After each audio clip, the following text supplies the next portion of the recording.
One's top five right now, right? It's supposed to be. Yeah, that's what they're saying. We'll see where he goes. He's a good player, yeah. All right. Well, we got it going now, guys. This is the San Antonio Soccer Roundtable. Sorry about the issues there earlier. We are live on Facebook, and we are guests by our very own special guest, Pato Botello from Lansing Ignited. Thank you so much from joining us tonight, Pato. Thank you for having me. Harry, Rafa, how are you guys doing this evening? Season of change, man. Season of change. It's coming. It's officially here. It's a important off season for San Antonio FC, and that's why we are glad to be joined by our very own guest here. Pato, you actually played for Coach Matt Barnes, who we had kind of highlighted as a potential replacement for Coach Powell there for SAFC. But first, I wanted to talk to you a little bit, just kind of tell the audience a little bit, if you don't mind, Pato, about your background and just kind of your experience playing soccer. Yeah. So Coach Barnes coached me my sophomore year of college and my junior year of college. And he was a guy that just changed my whole view on how I view the game, basically. How I played. He taught me so many things that to this day I use, just from my finishing to my movements as a forward, and just my diet outside the soccer field and my work ethic. He's a very detailed guy, and that's something that I learned a lot from him. You know, and yeah, I mean my career at St. Mary's was, I had three different head coaches, so it wasn't easy. My freshman year, I was recruited by Coach Michael Bonelli. He was there my freshman year. He left the spring of my freshman year. Then Coach Barnes came my sophomore year. He was there sophomore and junior year. And then he took the job at the Turks and Caicos national team with Billy. He coached Billy in the national team. And his assistant coach, Johnny Clifford, took over my senior year. So, it was a roller coaster ride for 4 years, but I enjoyed it a lot. Yeah, and prior to that, I know we were talking before the show, and you moved here your sophomore year. I know you talked a little bit about in college and what Coach Barnes was able to teach you in regards to the game, but let everybody know kind of your upbringing and your history of playing kind of before that. Yeah, so I was born and raised in Monterrey in Mexico, and moved to San Antonio when I was 16, my sophomore year of high school. Played at Brandeis High School for 3 years, and then obviously played for St. Mary's. And then this summer, going to my junior year, I played for Texas United in the PDL. Mm-hmm. And then the summer, going to my senior year, I played for Corpus Christi FC in the PDL. So now USL League Two is called. Mm-hmm. Yeah. And then after college, Lansing Ignite picked me up, and I signed a contract with them, Coach Nate Miller. So very grateful for that always, and appreciate it. Yeah, and that's a tough situation there in Lansing. I know one of the things I was kind of curious about, though, from a striker's perspective, I know a lot of San Antonio FC fans last year felt like attacking was kind of where we lost our identity. We had players, that were good attacking players, but as far as like a system goes, what can you tell us about, as far as from a striker's viewpoint, what did you like about Matt Barnes' system? What can fans get excited about when it comes to how he runs the offense, so to speak? Yeah, so he's a coach that likes to attack a lot, but he's also very organized defensively, if that makes sense. We're super compact. You defend from the front. Like the forwards are the first defenders always. And that's something that he obviously taught me as well, because discipline defensive wise, and be able to defend, be the first defender as a forward. And he's a guy that just likes to score goals, because that's how you win games.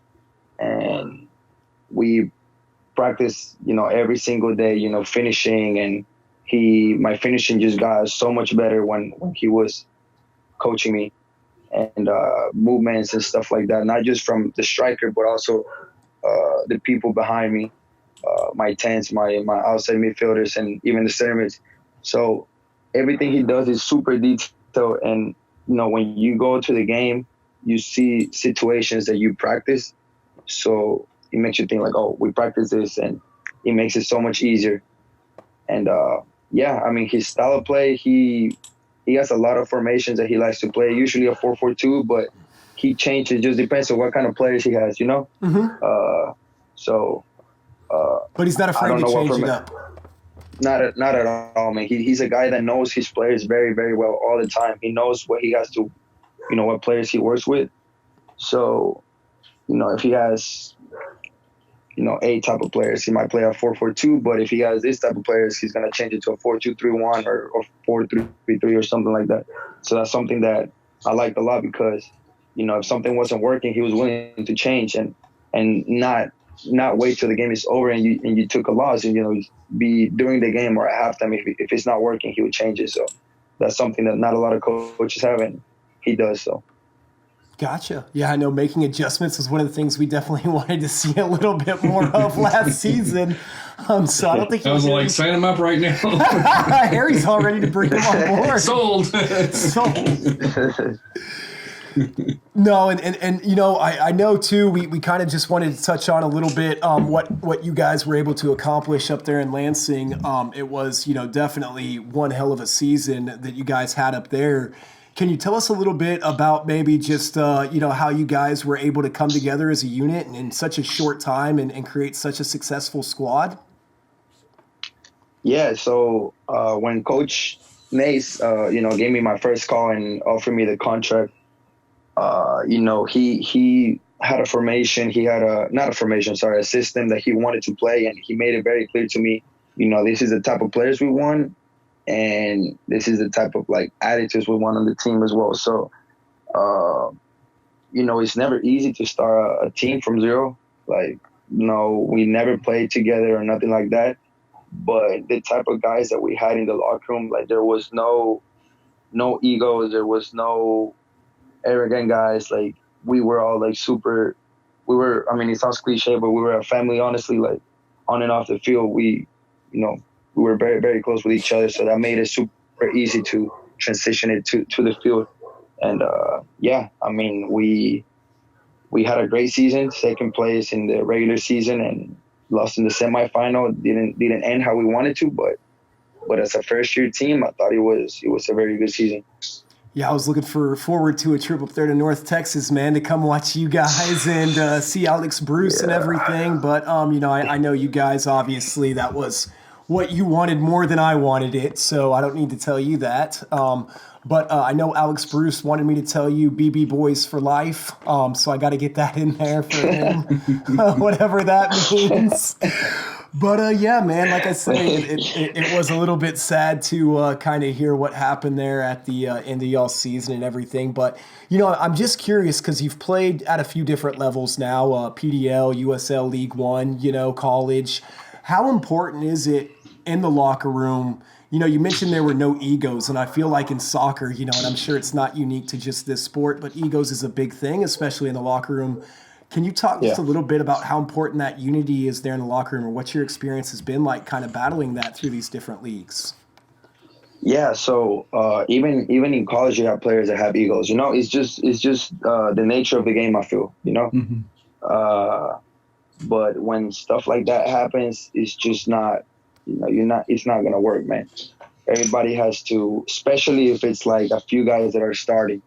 If you have people that are competing for a spot or something and they have egos, maybe in practice they won't pass the ball to that person so that person doesn't look good, or they're rooting for other people to do bad because they want to be starting or playing over that person or whatever, and it's just it makes an unhealthy locker room. And for teams to work out, for teams to do good, you need unity and a healthy locker room. So yeah. Well, it all comes down to trust, right? Being able to trust that other guy. At the end of the day, yeah, it does. It does.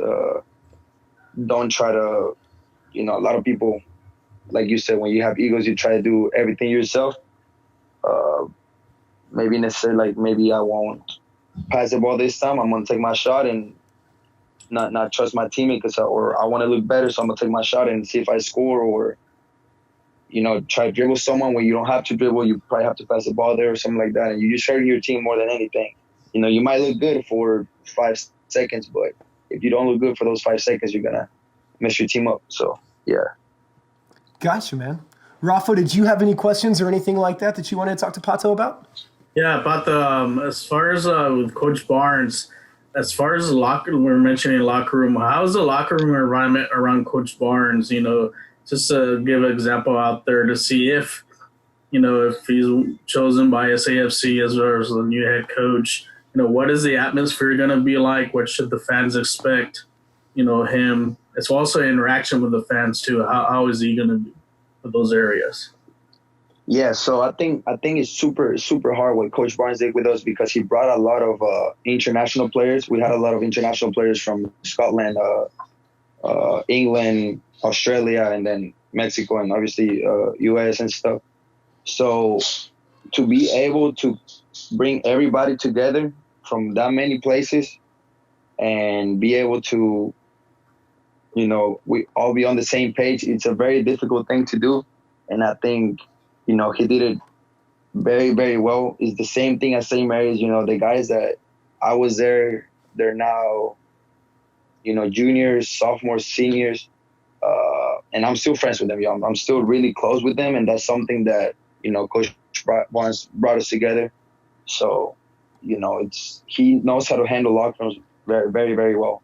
He doesn't let, like we were mentioning, egos get in the way, or favoritism, just stuff like that. He has very clear mind that what he wants, and he makes stuff like that happen and work for him. So it's something very, very good. And what was the second part of the question? I'm sorry. As far as interaction with the fans, I know I'm sure you interact with the fans yeah. at St. Mary's. How would it be with the fans there if he goes with SAFC? No, I mean he's a I feel everybody that meets Coach Barnes likes him right away. Mm-hmm. He's a very charismatic guy, and just he knows how to get along with people, and that's the reason why he's had so many jobs and he's been so effective everywhere he's been. From not just St. Mary's. Before that, I think he turned around San Francisco State. He turned around the program. They had a losing season. He comes, they have a winning season right away. They win conference the next year. He goes to Midland, the PDL. Mm-hmm. They go to the Final Four. And the fans love them. The next year he goes to the NPSL and goes to the championship game. Mm-hmm. And now he's Turks and Caicos, gets their first win in like 10 years or something like that. And now in Denmark. I mean, the guy just doesn't stop winning wherever he goes. So, and people, if people didn't like him, they wouldn't hire him. Mm-hmm. Like, I don't know, is a really good, cool guy. And that's an interesting point. I was doing some research as far as his resume goes, and talking about programs that he's kind of turned around. Embry-Riddle Aeronautical University there in Phoenix was another big one that hadn't had any history of success, that he was able to make them a contender in the national championship for NAIA. Centennial High School, even at the high school level, winning 3 state championships there in California and everything. He has been around a lot of places, and I find it interesting you attribute that to some of the success that he's had in helping to take programs to the next level. I was kind of curious because I've heard, just from some critics the opposite, that he's never really lasted kind of in a program more than a few years. Is it more that, in your opinion, he's, doing what he needs to do and moving on to the next opportunity, or how can you speak to that a little bit with the number of different opportunities? Yeah, I mean, it's just for those, that's a tough question for me to answer, because that's like his personal decisions that he makes.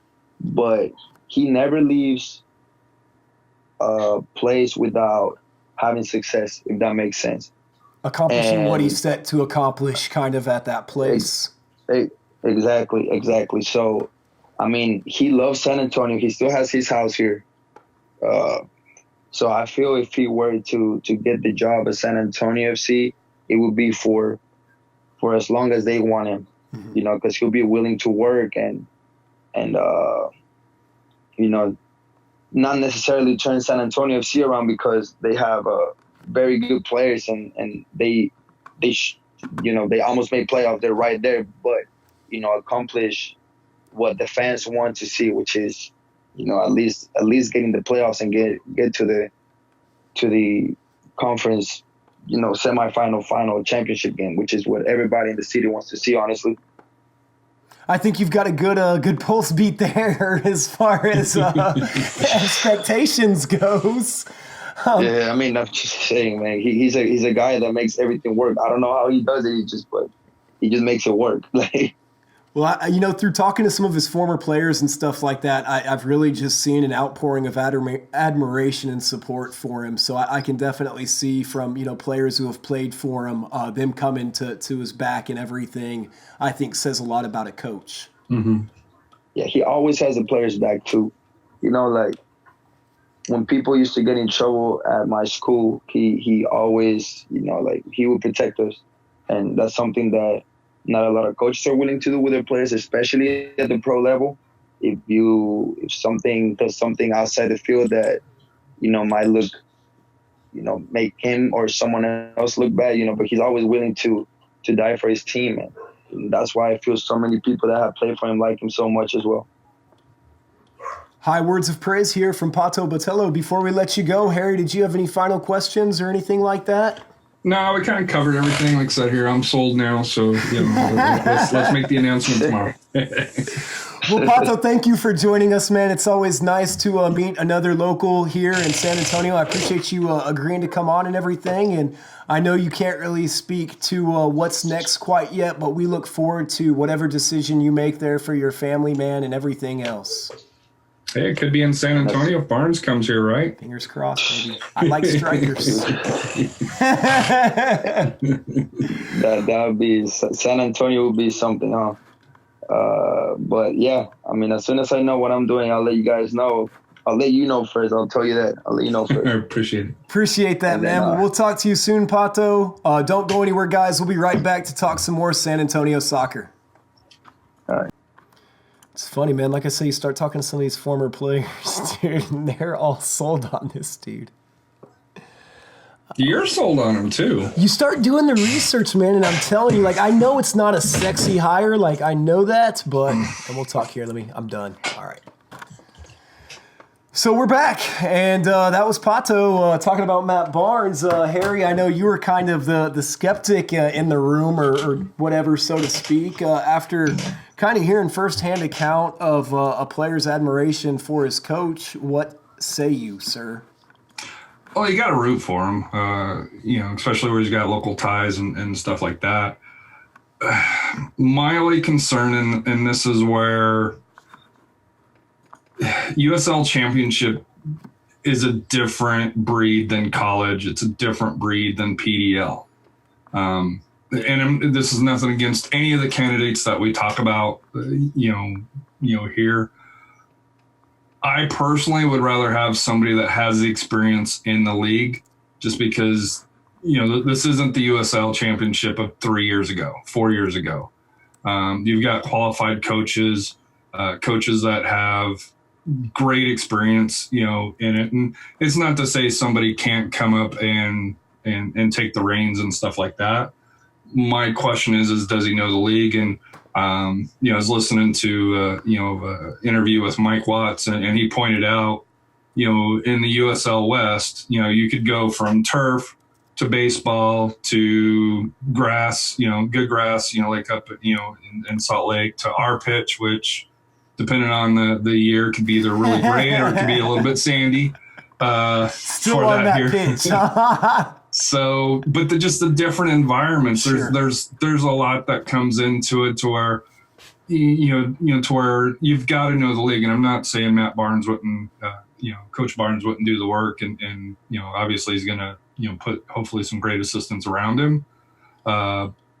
That's my concern is, for SAFC, who I consider to be one of the elite teams, and that might be where I'm wrong, in the USLC, should they be looking at a bigger name, than a college coach, or one that's got in PSL experience, but hasn't taken that next step up. Mostly lower level.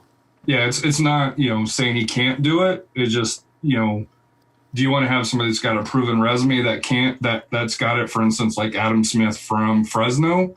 But then, that's the question, because Coach Powell had very similar background. And, we saw how that worked out. And like I said, I thought it was successful, but you could see kind of a ceiling once they figured out Coach Powell's system, where he wasn't able to make the adjustments, in my opinion. Absolutely. And I think that's kind of what got everybody a little bit excited just from our interview there with Pato, was when he started talking about the different formations he's willing to use and kind of some of the changes and adjustments he's willing to make. He must have been watching the SAFC this past season in his off time, because he was saying all the right things, that's for sure.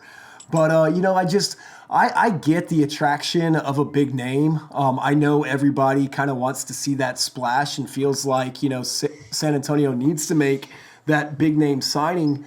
But, I've never seen San Antonio FC do anything as far as big name types. I mean, Amir Didic was probably one of our biggest signings in the offseason, and we let him go. 3 games. 3 games into the season. Yeah. So, I mean, it's just kind of interesting to me that the more I start looking at Coach Barnes and just looking at his resume, and I know you were talking about how I kind of have a crush on this guy, he does just kind of have a history of going in and looking at programs. Now, granted, it's a limited history that I can see that he's had some turnaround success in doing, and that's just kind of why I think that it makes the most sense to me in terms of what we've seen from SSNE, like you mentioned with Coach Powell, to put somebody else in line that kind of might meet a similar mold that they're looking for. But here's my question on that.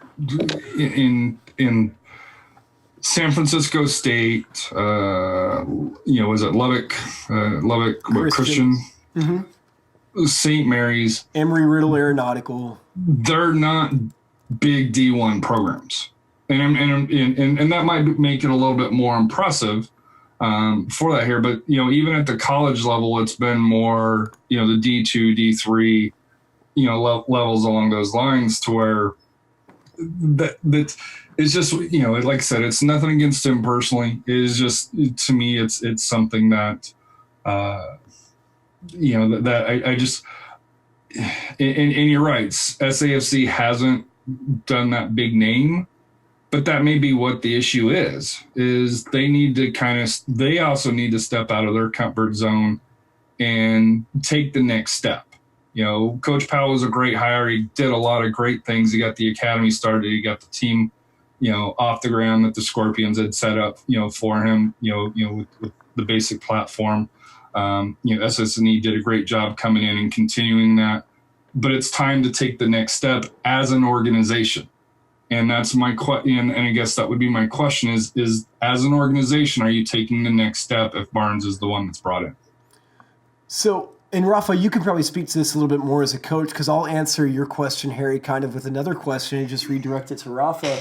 As far as like D1 programs go, I mean, it's easy to say he doesn't have D1 college experience outside of the Cal State Bakersfield, where he was an assistant coach when they won their 1997 Division II NCAA National Championship.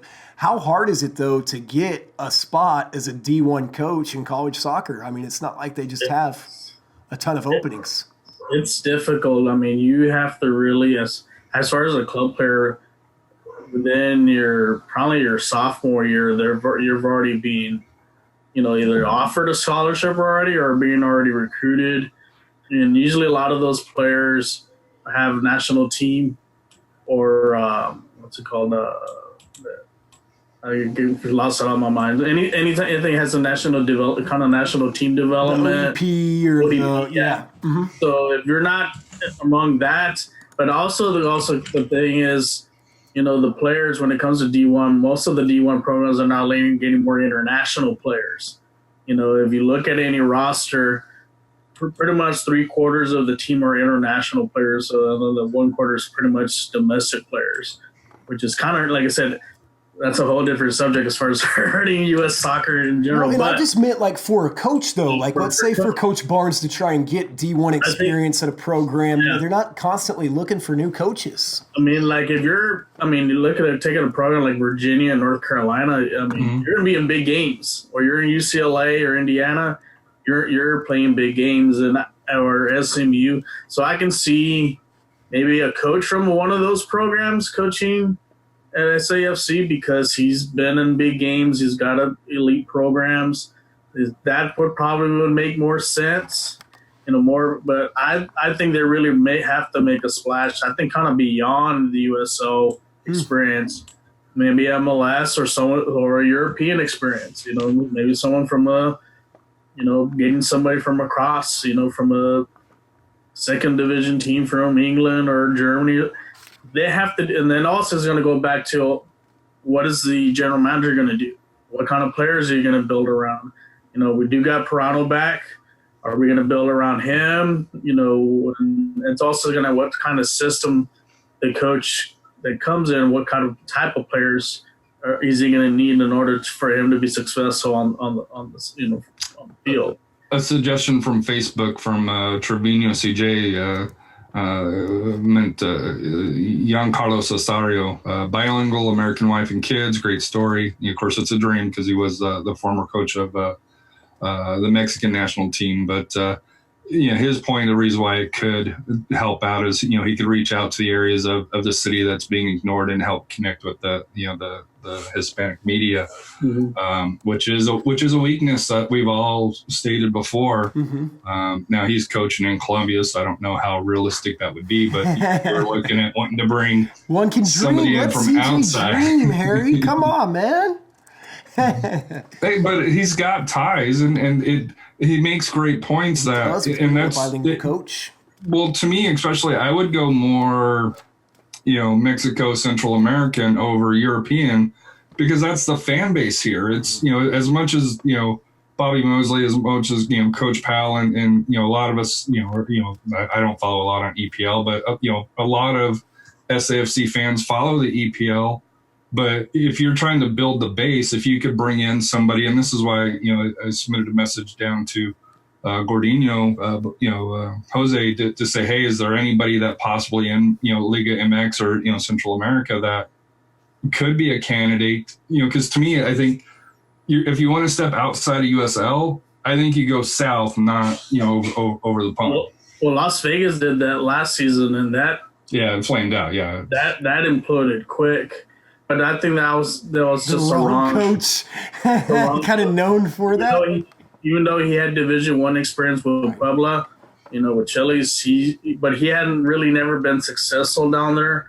So I think they would have to really kind of dish out the money. If you're really going to make a big splash, you're going to have to open that wallet and bring that big name, to bring that fan base back. And especially, like I said, down like on the South San Antonio side, and then also they're gonna have to reach out more to the to that community and be more involved with them, and to get to kind of solidify all that. Who's out there? You're probably gonna have to wait till the Liga MX is done to see who survives, who doesn't. There might be some that they can bring in over here that wants to maybe reestablish himself and. Get it going. One of them, like as I mentioned, was like Manuel Vidrio. He's had experience in the past with the Mexican national team, even though he's never coached a Division I team. I guess here's a question for you, because Juan Carlos Osario is coaching at Atletico Nacional, which is that's one of the top. So it would be a step down. Yeah. To leave from there and come to, and that's kind of. I don't know the Colombian league, so that's my whole thing. That's actually that was the Pablo Escobar. You watched the 30 for 30. That was his team. So, but they've won the Copa. Like I said, that team has history, and they've won the South American Cup. So I don't think he'll relinquish that job unless he totally tanks. But to bring him down here. It's going to take a lot. It would take a lot of money. Yeah. So realistically, he's not an option if you're looking down south.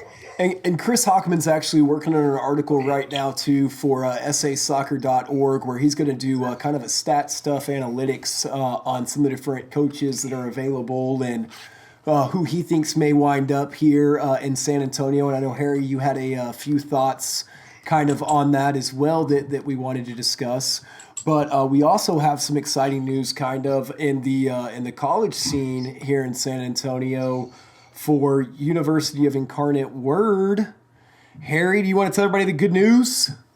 They're going postseason playoffs, at least for the Southland. For that here. Going postseason playoffs. Yeah, they just and I believe that's for the first time. First time in program history. I was just trying to pull up the actual statistics here for the matchup. It's going to be 8 p.m. tomorrow. Now, this game is in Conway, Arkansas. It's not here in San Antonio. There will be a live stream. But, yeah, the girls are going to be taking on Texas A&M University of Corpus Christi and their quarterfinal matchup there for the SCAC tournament. And as you mentioned, it's their Southland. I'm sorry, it's their first postseason appearance in Southland Conference tournament history, and also too, I thought it was kind of interesting of note here that they they tallied more wins in the 2019 season than in their previous 3 seasons combined. So quite the turnaround there for the UIW Cardinals program and their new head coach. In her first season with them. So tomorrow night at 8 p.m., I'll shoot out the link for the stream for that match. If you're sitting at home and want to tune in or whatever, we'll get that going. But good run there for the UIW Cardinals. Hoping to see them keep that going in their first postseason run. And to close up on the college here, the UTSA Lady Runners, unfortunately, their season ended. In UTEP, they lost 1-0. Over there, so they did not make it to the COSA conference, playoffs there. However, they did finish the season 8-1. They did finish 4-6-0 in COSA for that here, but this is their best winning percentage since joining Conference USA and really since 2011. So. Despite coming up just a little bit short, they had a little bit some unlucky matches, in mid-season before they found their groove towards the end of it. That they just ended up missing on the playoffs as well. But they're a team that you want to kind of look out for next year. In my opinion, I think they're going to take a huge step, when it comes to COSA next year. Yeah, they have some good younger talent, that's for sure. And then they also had some graduating seniors, of course, that they're going to have some shoes to fill. Just off the top of my head, I know Nicole Galan was all academic there, and I believe they had a couple other players with some mentions and some awards and honors to go along with that season. Yeah, Ellis Patterson was all conference second team. Lexi Bolton was all conference third team. And Deja Sandoval was part of the all freshman team, as far as for that there. So they had picked up some of the old, and then some with the all freshmen. Like I said, I went out to a couple of their matches, and like I said here, it was a fun event, and looking forward to going out next year already. To see what Coach Pittman has in line to see the improvement, because I think this is his first year, right? If memory serves me correct, of taking over the team for that here. So we'll get you all caught up on that. In the men's action, Trinity University beat Texas Lutheran 1-0 this time. That was the game that we went out to when they played there, and Trinity kind of put it on them a little bit. So they have their next matchup is going to be Friday, October 20th, or October 25th. That was already passed, so excuse me on that. We'll get you the SCAC updates here for the next show. It should be playoff time, right? Yeah, I thought it was playoff time, and that's what I was just trying to pull up in front of me, and then I just noticed it had on the bottom there, their last game was obviously passed, and the SCAC tournament, I believe, is starting up here soon as well. And then St. Mary's is actually right now, they're 12-2-2 overall for the men and 7-1-1 in conference play. So we'll have some more playoff soccer for them as well here that we'll get you guys caught up on for our next show. This week we've kind of been focusing more on the San Antonio FC head coaching search and everything and kind of trying to figure out what's going to happen there. But Harry, I know I'm probably forgetting something here of note. Yeah, the only other thing here is UPSL action here this last week in Alamo City. Played Bell County and took care of business. But this week, the Runners will face off at the Corinthians for that here. So that's a good local one. And then also Capital City is playing the Runners, here in San Antonio as well. Both of those are on Saturday. The Runners and Corinthians matches at 7 at the Corinthians home field. For that here, I forget. It's off by Ingram Park Mall in that area, and of course Alamo City plays. Obviously at the Alamo City Soccer Complex there. So out on 1604 and Culebra for that here. So a couple of matches there. This is one. It looks like here, at least for the next couple of weeks, we're going to have some action with the UPSL teams here for that here. So. Looking forward to seeing how that season kind of wraps up and to see, which teams make the playoffs and continue to go forward. Yeah, it's an interesting season right now on UPSL, especially in the Central Conference, because for so long, you kind of had the Runners that, I don't want to say they were the dominant team, but, they were undefeated. I mean, you can call them the dominant team, right? I know some people might not like that looking at you, Coach Rex wrote, but let's just call it what it was. And now you have Alamo City that's actually kind of taken over in the standings. Last I checked there for the Heart Division. So yeah, they're up. They got 13 points. They played 6 games. The Runners have played 4 at 7. Coyotes have played 3 at 6. The Corinthians have played 5 and they got 5 points. And Capital City's played 4 at 5 points. So it's really Bell County's playing, but it's a different story.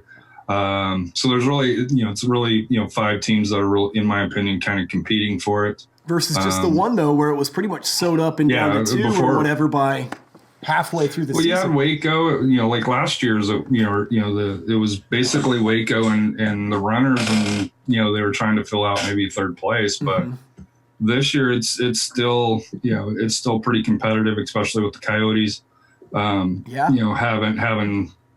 3 matches in hand, so they could actually end up number 1 if results go their way. And to be fair, the Runners also 2 games in hand. Technically they could be right there now. Goal difference will be a factor. You mean their match versus, is it Bell County? Well, so that's what shapes it right now. When you look at it, Alamo City's got plus 38, Runners are plus 3, and the Coyotes are even. So but who can put the most on Bell County? That's what it's going to be is when they have those matches. And you've got to run it up. That's the bar's been set. The bar's been set. If you're looking at the Runners, you're down 35 goals that you've got to make up. If you're Coyotes, not only you got to win, but you got to make up a 38 goal difference. So it's real. The Runner, I mean, you wouldn't think that's a real situation. But it is. The Runners haven't played Bell County yet, right? No. Neither of their of 2 matches. They had 2 matches, so they have 2 games in hand on goal differential. They get 20-0 games. But and you know what? Like to give them credit, and I do want to say this because I know that after the first couple results came in, we gave them kudos. Nobody really quit. They were still fielding a team. It's real easy to say that, 3 games into a season, 4 games into a season that, hey, we're going to see this thing through and we're going to show up every week. It's a lot harder to go out there and actually do it. And, they're still competing and still fielding a squad and still going out there. Well, they scored their first goal this week. So, yeah, that's true. They've scored 1 goal and allowed 70. So, but, beforehand, they haven't scored any goals. So, would you like to see a little bit more even results? I'm sure they would. And I think there will be some adjustments made, obviously not for this year.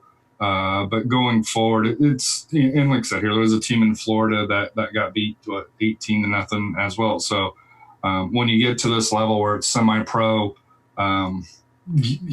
you're going to have sometimes these results. You just hope it's not on a consistent basis, unfortunately.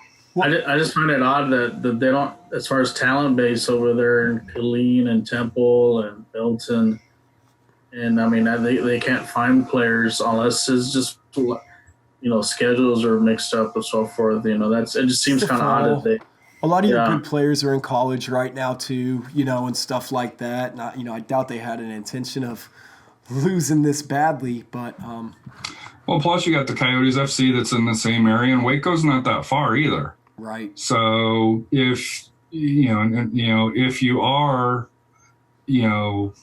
better than average, are you going to take the opportunity to play for FC Waco? Is playing in the North that's really competitive, and the Coyotes obviously have a pretty solid team, based on the results that they put on the field. So, it's a first year team, so I think it's a learning experience.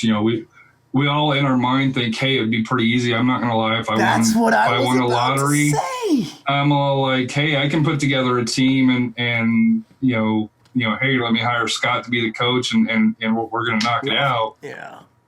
Rafa's the recruiter, have a SA roundtable team, UPSL team. And to your point, I have a feeling we would probably be down with I'd be playing goalie because nobody would want to get shot on that many times. No, but I think that's a great point, Harry. I think a lot of people think that UPSL, is a glorified Sunday league, and I think this is the prime example of where you can take a team that maybe is really competitive on Sundays and stuff like that, and you think, hey, man, we really got a good squad. We could do this thing, and then you go to try it, and it's like, no, some of these kids can ball, Mm-hmm. I mean, there's some good talent even in the UPSL.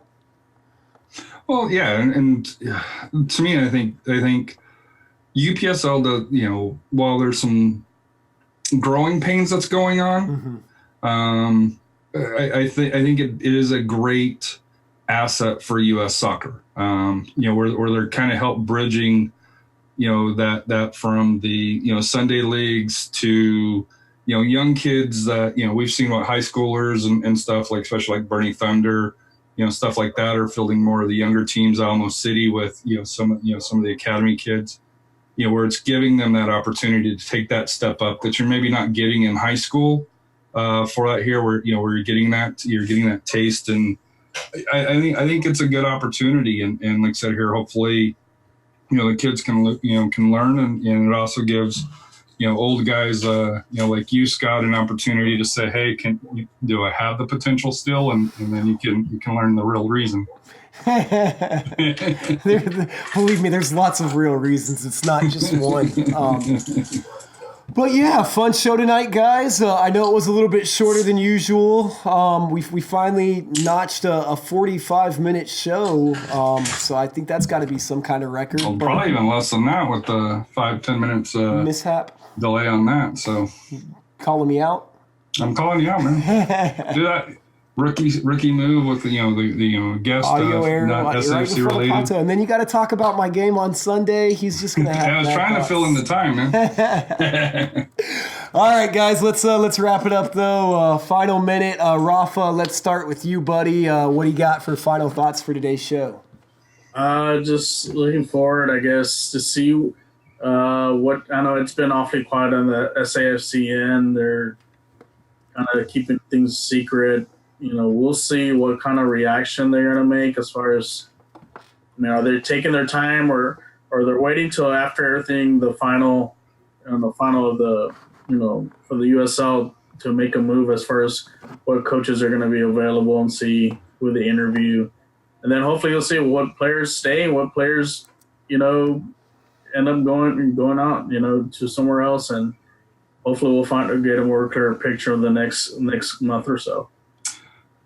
Yeah, my final thought is, as much as we want a decision, I think we got to give them time to see how it plays out. Just like today, Simon Elliott was let go for Sac Republic. Mm-hmm. That I personally didn't see. I don't think anybody really did. Well, I guess if you kind of step back and think about it, the Sac Republic was a lot like San Antonio, where in my opinion, they underperformed for what they had. The issue, issue with Sac Republic is I think it's 1 year too early because, obviously you're not bringing in your MLS coach at this point. So it's probably a 2-year gig, and hope that you can impress, but most likely they're going to go with a bigger name. But, my final thought here, and like I said here, it's semi USL related here. But tonight, Foxtrot podcast, unfortunately is recording their final episode, because their team was ceased recently. So just keep in mind, as much as we bitch and complain about, SAFC, at least we still got a team. And I know some people feel, hey, it may only be for another year or two. I tend to think not.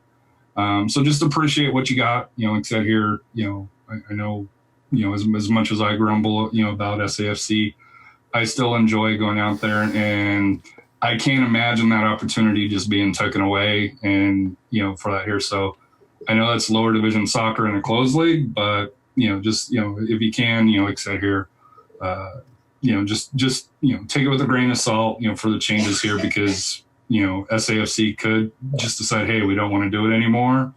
And then, we're without a club to support. So Harry says all his grumblings. It's 6 months of I can't do anything else on a Saturday because I bought season tickets, and then I buy season tickets all over again. So I know I can't do anything for 6 months on a Saturday, Harry. But no, I guess just my final thoughts. I'm looking forward to seeing the Corinthians and the Runners out there on Saturday night. So if you're not doing anything Saturday, we'll be posting the address and the link and stuff like that for that as well. Shadow Mist, I think. Shadow Mist, 9999 Shadow Mist. Yeah, I think you're right. So, but also too, I just wanted to kind of bring to light like a little bit of just kind of the cool interaction that I had this week, just with getting to know Pato and everything. It just kind of goes to show you how small the soccer community really is, and just how tight knit it is. When we first heard that Matt Barnes was a potential candidate, and I sent out, the stuff that I'd put together on that, I noticed that he was one of the first to respond. And so upon looking at his profile, noticed that he played at St. Mary's for a couple of years. Obviously, put 2 and 2 together doesn't, take that much to reach out and get him on. Little did I know, that he would have the connection with Victor Villarreal and some of the other players and stuff like that we've had interactions with here on the roundtable. So I always just think it's so cool, the people that we get the opportunity to meet, as part of this show and everything else, and just the conversations that we get to have about soccer that, I wouldn't really get to have with people outside of having this podcast. So I just wanted to say thank you again to him for coming on, and Coach Barnes as well. I've been in contact with at least to get a resume and everything and kind of fact check. And so I just wanted to say thank you. Truly class act, truly professional, and just interaction and everything with us. And you guys don't have to do that. So we always appreciate it here on the Roundtable. And if any other players or anything like that want to come on, would love to talk to you about soccer. But this is the San Antonio Soccer Roundtable. What's life without goals? We out.